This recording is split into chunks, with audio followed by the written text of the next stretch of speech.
2 Ezra chapter 9, verse 1, and it reads, He answered me then and said, Measure thou the time diligently in itself, and when thou seest part of the signs pass, which I have told thee before, then shalt thou understand that it is the very same time wherein the highest will begin to visit the world which he made.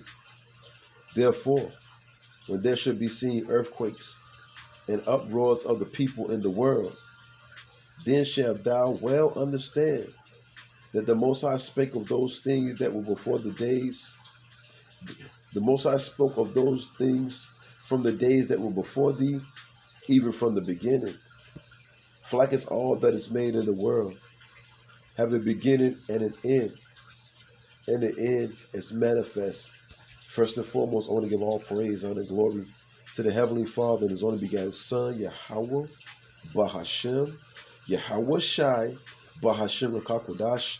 Next double honors to the head apostle / elder bishops of Great Millstone, the one that taught us the 100% truth according to the Bible. Peace, blessings, and safety to all you sincere items. Keep pushing, keep believing, keep the faith.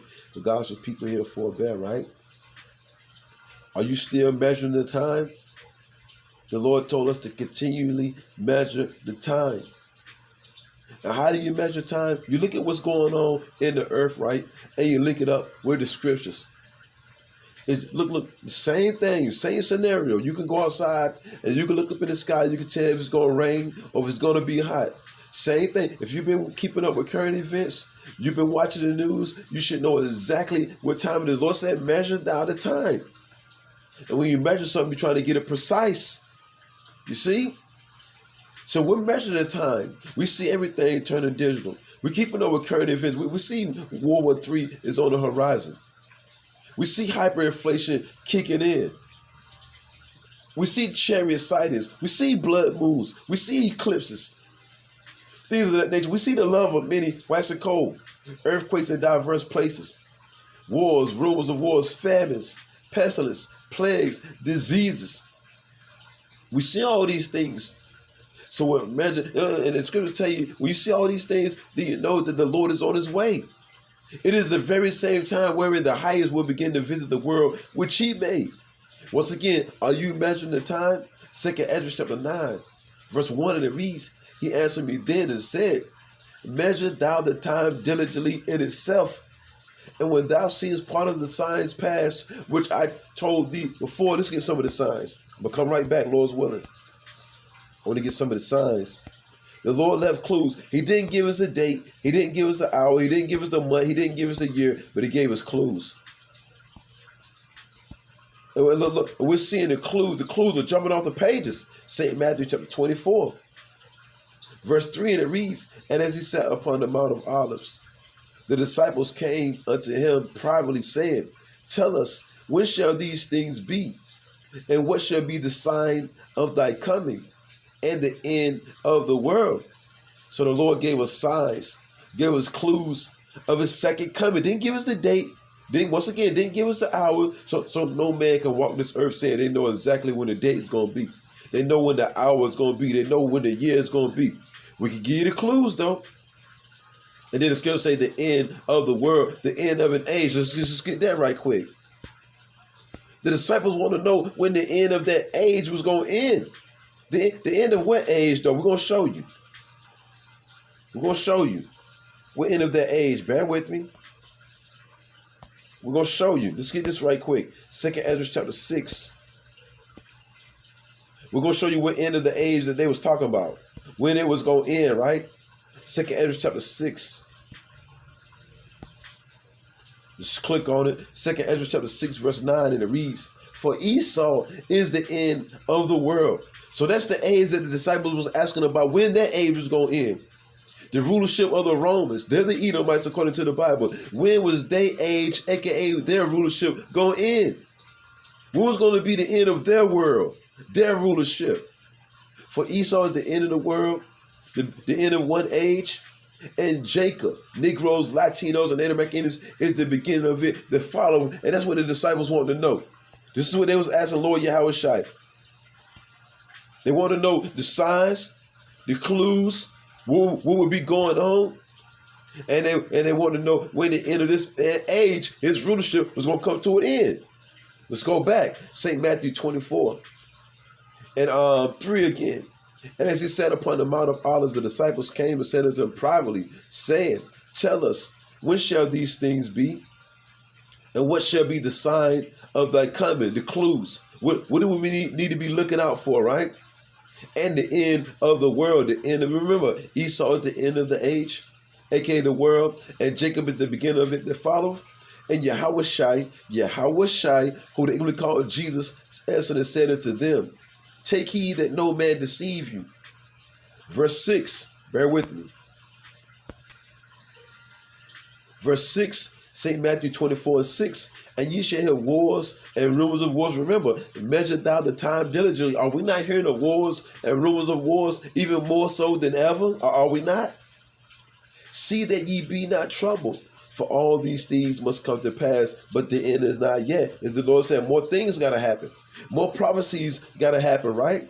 For nation shall rise against nation, and kingdom against kingdom, and there should be and these are things that we got to keep up with, man. Keeping up with current events, constantly watching the news. You see? And there should be famines and pestilences and earthquakes in diverse places. All these are the beginning of sorrows. I want to get the earthquake app right quick. I must be allowed to get the earthquake app. This is all part of measuring the time diligently, right? This is all part of measuring the time, Israel. You see? Let's just get this right quick. Lord willing to pop up. Remember, the scripture said earthquakes in diverse places, right? Look, this week alone, 668 earthquakes alone. This week, 129 today. You see? This month just started. You mean to tell me it's 600? Shit, the day is only the 3rd. You mean to tell me 668 earthquakes that happened already this week and today is only the 3rd? Are you serious? Are you serious? 129 earthquakes today. So we keeping up with that. Remember, it said earthquakes in diverse places. You see? And then the Lord said, this is the worst time. The time that's fastly approaching is the worst time to be alive. You see? Let's go back here. 2nd Ezra. As soon as it pop up, bear with me. Just bear with me. 2nd Ezra chapter 9. Yeah, here we go. 2nd Ezra, let's get it again. 2nd Ezra chapter 9. Verse 1 again. He answered me then and said, Measure thou the time diligently in itself, and when thou seest part of the signs pass, which I have told thee before. We just read about the signs. Earthquakes in diverse places, pestilences, plagues, famine, nation against nation. You got race wars popping off, class wars, gender wars, hyperinflation. The economy is about to crash.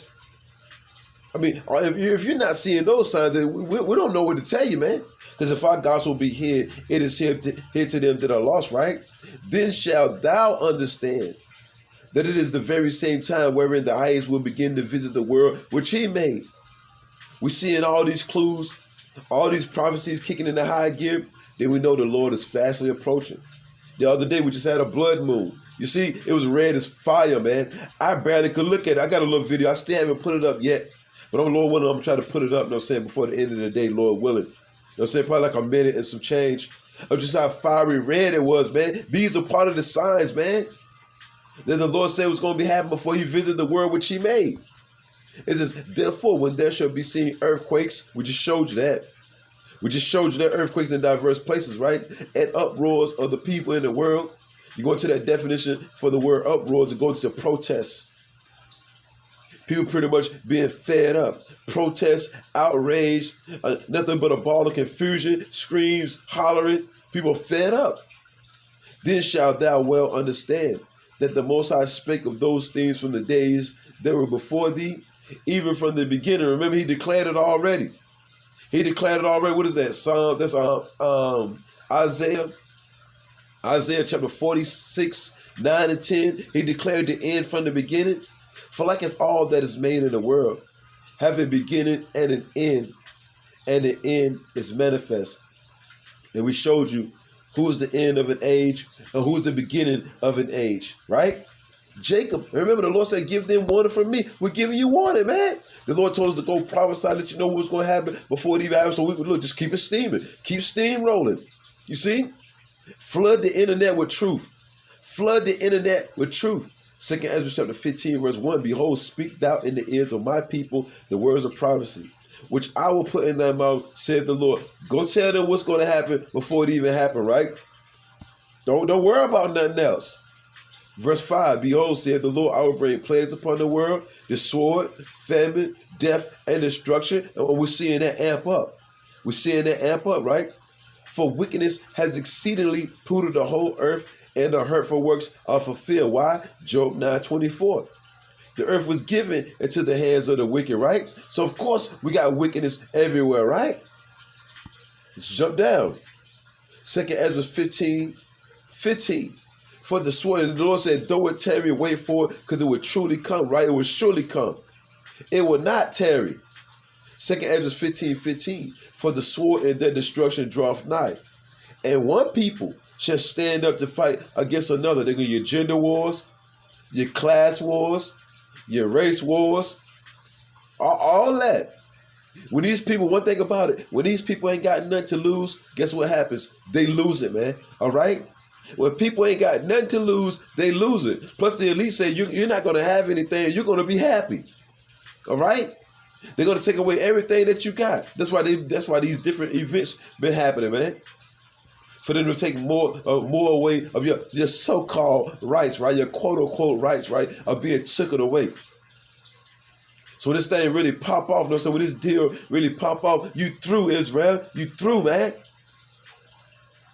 You through. What it say again? For the sword of their destruction draweth nigh. And one people shall stand up to fight against another with swords in their hands, meaning with weapons, man. And there shall be sedition among men. Other people exciting other people to go against the government and invading one another. They shall not regard their kings nor princes, and the course of their actions shall stand in their power. You got groups mobbing up, taking over city blocks, taking over neighborhoods, things of that nature. They're not hearing community leaders. They're not hearing presidents. They're not hearing none of that nonsense, man. All right? They're not hearing these lying-ass church pastors or none of that. The course of their actions stand in their power. A man shall desire to go into a city and shall not be able. Eventually, shit gonna get too loose. It's going to get too off the chain to where they're going to have to call in the martial law troops. Martial law is going to eventually pop off. You're not going to be able to leave your liver. You're not going to be able to leave your front door soon come Israel. Without that C-hip, without being monitored. We gave you warning through the spirit of Yahweh by Shemel Shai, right? It says, let's see, 18, for because of their pride, the city shall be troubled, the houses shall be destroyed, and men shall be afraid. Hey, look, if a man is going to be afraid, how much more that weaker vessel, man? The weaker vessel, the woman.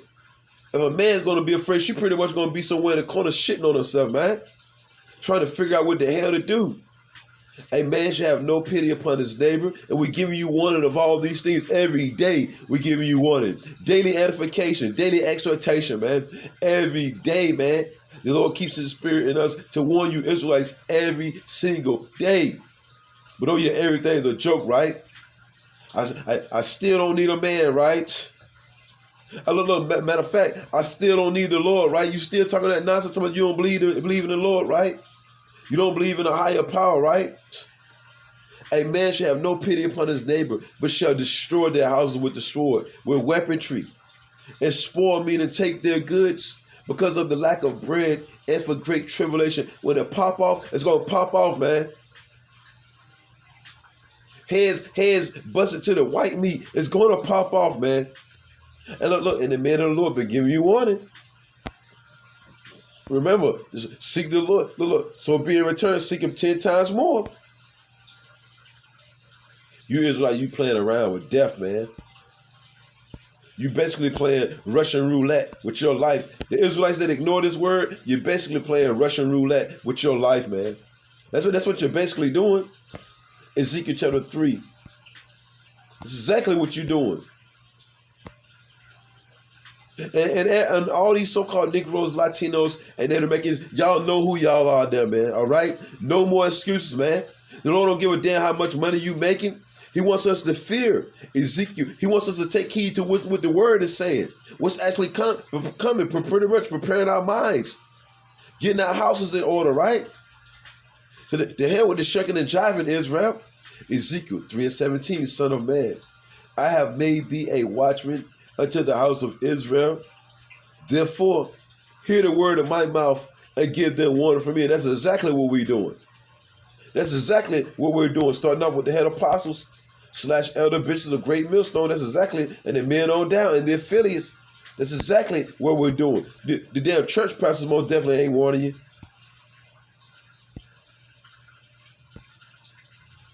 Revelation chapter 12, verse 12. These false Israelite group leaders are not warning you. They're too busy jet setting, all right? They took the bag already, Israel. Don't expect them to tell you the truth. Don't expect them to warn you about the sea hip. You see? About that charagma, about that implantable device. Don't expect none of these false Israelite groups to warn you, man. Rejoice, therefore rejoice, ye heavens, and ye that dwell in them. Woe, which means destruction, death and destruction. Woe to the inhabitants of the earth and the sea, for the devil, the deceiver, the slanderer, sleazy starting off with their elites, the elite banking families. Everybody know this by now. The Rothschilds, the Gettys, the Bloombergs, the Oppenheimers, the Schickengrooves, the people that actually run the earth. The deceiver has come down unto you having great wrath, because he knoweth that he have but a short time. Are you measuring the time diligently? This man know he's about to go down to Israel. You have no clue. This man know that his time, his reign, are ruling the earth and wickedness. When it's at the end. Remember, Esau is the end of the world. Jacob is the beginning of it that follows. But this man gonna come down with great wrath, though. He gonna be taking people out by the thousands, man. He gonna be throwing people up in them concentration camps, right to left, left to right, and he ain't gonna give a damn, because he's the wicked. He's the whipping stick of the Lord, man, and he's gonna get busy soon come. Mainly on you Negroes, Latinos, and Native Americans, Jacob's trouble. Remember, it's never been a day like it. Jacob's trouble. It ain't never been a day like it. The Lord said, measure thou the time diligently in itself. Jacob's trouble is about to pop off. And you ain't going to have to ask, are we in Jacob's trouble? You're going to know it. All right? You're going to know it, Israel. This is my last one.